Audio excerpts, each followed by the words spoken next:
हमारे विभिन्न ज्ञानवर्धक कार्यक्रम देखने के लिए आप हमें अभी सब्सक्राइब करें, बेल आइकन को प्रेस करें ताकि आप देख सकें हमारा कार्यक्रम सबसे पहले। और अधिक जानकारी के लिए फेसबुक पेज को लाइक करना ना भूलें। जय मां इंद्राक्षी। इंद्राक्षी धाम में दर्शकों आप सभी का हम हार्दिक स्वागत करते हैं। आज के दिन जिन जातकों का जन्म दिवस है, मैरिज एनिवर्सरी है, उन सभी को हमारी तरफ से बहुत बहुत शुभकामनाएं। आज इंदिरा एकादशी है और श्राद्ध भी चल रहे हैं। आज की ये एकादशी हमारे पितरों को तृप्त करने के लिए भी बहुत अच्छी मानी जाती है। आइए पहले आज का हम पंचांग देखते हैं, फिर आगे हम आपको बताते हैं। 2 अक्टूबर सन 2021 दिन शनिवार, आश्विन माह, कृष्ण पक्ष, संवत 2078, तिथि एकादशी और वो भी इंदिरा, नक्षत्र आश्लेषा, राहु काल 9 से 10:30, दिशा शूल, पूर्व दिशा। इस एकादशी का विशेष महात्म्य होता है। वैसे तो प्रत्येक एकादशी अपने आप में भगवान श्री हरि की कृपा हमें दिलाती है, लेकिन श्राद्ध पक्ष में ये एकादशी जब इंदिरा आती है, इंदिरा एकादशी का जो अच्छे से व्रत रखता है, अच्छे से इंदिरा एकादशी में भगवान श्री हरि की सेवा करता है, पूजा करता है, नीच योनि में पड़े पितृ भी तृप्त हो जाते हैं। देखो, जितना हम शुभ कर्म करते जाएंगे वो ही शुभ कर्म हमारे जीवन के काम आएगा। लेकिन श्राद्ध पक्ष में हम जब अपने पितरों के निमित्त श्राद्ध करते हैं, उस श्राद्ध मनाने की प्रक्रिया में जो भी हम दान करते हैं, ब्राह्मण भोजन कराते हैं, उससे हमारे पितृ पुष्ट होते हैं, तृप्त होते हैं। पितृ योनि में रहते हुए भी यदि वो कोई कष्ट झेल रहे हैं तो उनकी संतान के द्वारा किए गए शुभ कर्म से उनका वो कष्ट कम होता है। ऐसा चिंतन हमारे ऋषियों का रहा है और ये वास्तविकता भी है। हमारे शास्त्रों में जो लिखा है, हमारे ऋषियों ने जो कहा है, यदि हम उसे नहीं मानेंगे तो हम किसकी बात मानेंगे। इसलिए इंदिरा एकादशी में आज के दिन आप अपने पितरों के निमित्त कोई ना कोई गौशाला में जाकर के हरा चारा आदि जरूर खिलाएं। पक्षियों को दाना तो हम बताते हैं, ज़रूर डालें। और यदि आज के दिन आपके घर में किसी बुजुर्ग ने, किसी ने भी कोई व्रत रखा हुआ है, खासतौर से एकादशी का, उनकी सेवा करें, उनकी सहायता करें, जो भी आपसे बन सकता है, और उनके व्रत में उनका सहयोग करें।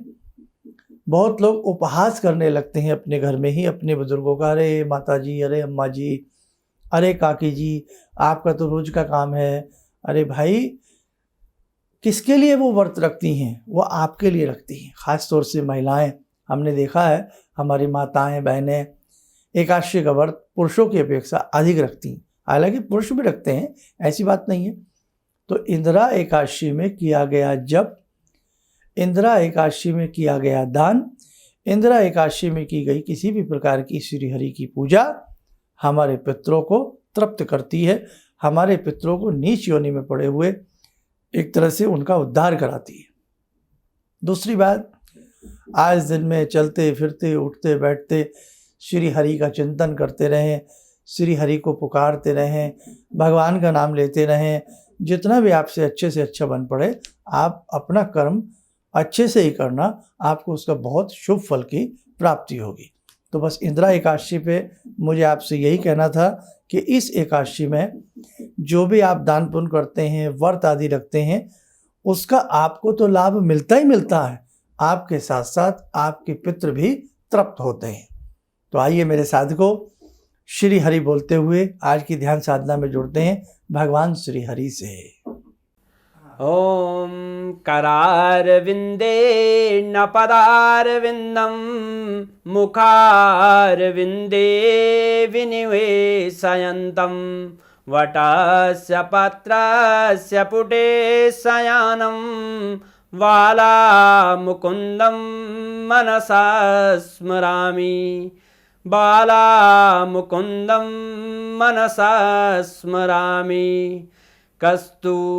कस्तूरीतिलकं ललाटपटले वक्षस्थले कौस्तुभं नासाग्रे वरमुक्तिकं करतले वेणुकरे कङ्कणं सर्वाङ्गे हरिचन्दनं सुललितं कण्ठे च मुक्तावले गोपास्ति परिवेष्टितो विजयते गोपालचूडामणि शान्ताकारं भुजगशयनं पद्मनाभं सुरेशं विश्वाधारं गगनसदृशं मेघवर्णं शुभांगं लक्ष्मीकान्तं कमलनयनं योगवृद्ध्यानगम्यं वन्दे विष्णुं भवभयहरं सर्वलोकैकनाथं। कवच बना लें, ध्यान करें, भगवान श्री का शुभ आशीष हम सबके ऊपर बरस रहा है।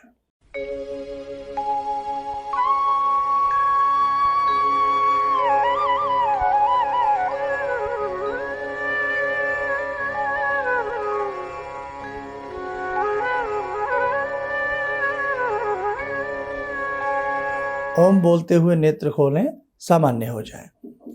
तो साधकों, ये तो था इंदिरा एकादशी के बारे में हमने आपसे बताया। इसी के साथ साथ हमने पितृ विसर्जनी अमावस्या के बारे में आपको सारा बताया है। 6 अक्टूबर की पितृ विसर्जनी अमावस्या है। जिन्होंने अभी तक श्राद्ध ना किया हो, तो जिनको श्राद्ध ना किया हो या जिन्हें अपने पितरों की तिथि याद ना हो, तो ऐसी स्थिति में हम अमावस्या में उनका श्राद्ध अवश्य कर लें। उसके लिए आप हमारे दोनों विशेषांक देख लें, पितृपक्ष का विशेषांक भी, और हमने कल परसों जो एक प्रोग्राम डाला है पितृ विसर्जनी अमावस्या का, वो भी आप देख लें। फेसबुक पेज पर भी हमने उसको अपलोड किया है और फेसबुक पर, ये यूट्यूब पर भी हमने वो आपके लिए दे दिया है। दूसरी अहम बात, जो साधक हमारा हर महीने का अंक इंतजार करते थे, राशियों का उपाय, मेष राशि से लेकर के मीन राशि तक के उपाय आप हमारे ढूंढते थे ना हर महीने, इस महीने हमने जानबूझकर नहीं दिए। क्यों? एक तो पितृपक्ष रहा, ऊपर से अब नवरात्रि आ जाएगी।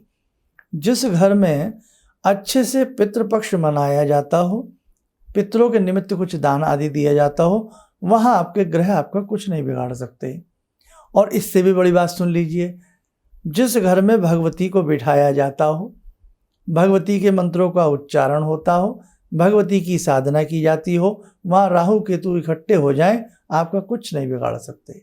ध्यान रखना, जहाँ निशुंभ शुंभ जैसे का सर्वनाश भगवती ने कर दिया हो, मधु कैटव है ना, जिनको धूल चटा दी हो भगवती ने, तो कहने का भाव, आप बिल्कुल मत घबराइएगा।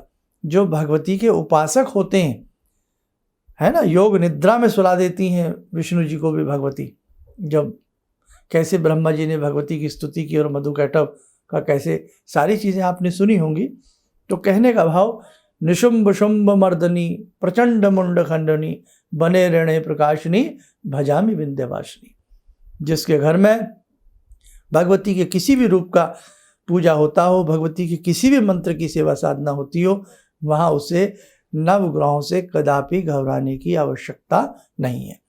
इसीलिए हमने इस महीने का आपको राशि के उपाय नहीं बताए। तो हम जो जैसे पितरों से संबंधित उपाय बता रहे हैं, आज इंदिरा एकादशी के लिए हमने आपको बात कही, पितृ विसर्जनी के लिए हमने आपको दिया, ऐसे ही नवरात्र के विशेष उपाय सुनते रहिए। नवरात्र विशेषांक ढंग से सुनिए, उनके उसमें जो भी बातें बताई गई हैं, पाठ की विधि, वो अच्छे से देखना। इसी के साथ साथ हमने कहा था ना, अपने सभी साधकों से एक विशेष साधना हम नवरात्रों में कराना चाहते हैं, तो वो अंक हमने आपके लिए प्रस्तुत कर दिया है। उसमें एक विशेष अनुष्ठान की हमने बात कही है, उस अंक को ध्यान से सुनना। उसका विशेष मंत्र महानवारण मंत्र है, उसे नोट कर लेना, और उस अंक को जब आप सुनोगे, समझोगे, आपको आनंद आएगा। और उसमें जो मैंने बताया है उसे यदि करोगे तो आपकी 12 की 12 राशियाँ बलवान हो जाएंगी। तो ये दोनों संदेश मैंने सब लोगों को दे दिए हैं। अब आगे बढ़ते हैं। बहुत लोगों की जन्म पत्रिकाएं, वैदिक जन्म पत्रिकाएं हमारे संस्थान में हमने श्राद्ध की वजह से नहीं भेजी थी। तो जैसे ही श्राद्ध पक्ष पूर्ण होगा तो हम सब की, आपकी जन्म पत्रिकाएं वैदिक जो हमारे संस्थान में बनने आती है, वो हम सबको बहुत हिसाब से भाई सबके जो आपने हमें पते बताए हैं सबके हम आपको भेज देंगे। जो हमारे ऐसे बहुत दर्शक हैं, साधक हैं जो आउट ऑफ इंडिया रहते हैं, यदि किसी भी प्रकार की आप परेशानी में हैं या जो इंडिया में भी हमारे साधक रहते हैं, किसी भी तरह की कोई समस्या से आप ग्रसित हैं, उसके लिए आप हमारे संस्थान से संपर्क कर सकते हैं और अपनी टेलीफोनिक अपॉइंटमेंट आप फिक्स करा सकते हैं। आप स्वस्थ रहें, सुखी रहें। इन्हीं शुभकामनाओं के साथ हम अपनी वाणी को विराम देते हैं। जय मां इंद्राक्षी। गुरु जी से मैं तब से जुड़ा हूँ जब से वो एक चैनल आती थी P7, उसी से मैं जुड़ा हुआ था। और गुरुदेव से हमारी जब मुलाकात हुई तो मैं आश्चर्यचकित रह गया जब उन्होंने हमसे बताया कि आपके साथ ऐसे ऐसे हुई। तो मैं इतना आश्चर्य हो गया कि इन्हें कैसे मालूम, और इतना बढ़िया इन्होंने बताया जिसके वजह से मैं आज तक उनसे प्रभावित हूँ। और इनका बताने का शैली वगैरह इतनी बढ़िया है जो हम अपने क्लास के टीचर से भी उतना बढ़िया नहीं समझ पाते थे। ये हमें बहुत पसंद आई। और दूसरी बात कि इनके साथ जितने भी मैं जब से जुड़ा रहा, जो भी समस्या आई, मैं बहुत ही अच्छा तरह से मेरे सॉल्व होते चले गए। और आज तक मैं उनके आशीर्वाद से मैं बहुत सुखी हूँ। किसी भी समस्या के समाधान के लिए मिले प्रसिद्ध हस्तरेखा एवं वास्तु विशेषज्ञ प्रोफेसर धर्मेंद्र शर्मा जी से। नोट: शिविर में भाग लेने हेतु एवं व्यक्तिगत रूप से मिलने के लिए कॉल करने का समय सुबह 10 बजे से शाम 6 बजे तक। हमारे विभिन्न ज्ञानवर्धक कार्यक्रम देखने के लिए आप हमें अभी सब्सक्राइब करें, बेल आइकन को प्रेस करें ताकि आप देख सकें हमारा कार्यक्रम सबसे पहले। और अधिक जानकारी के लिए फेसबुक पेज को लाइक करना न भूलें।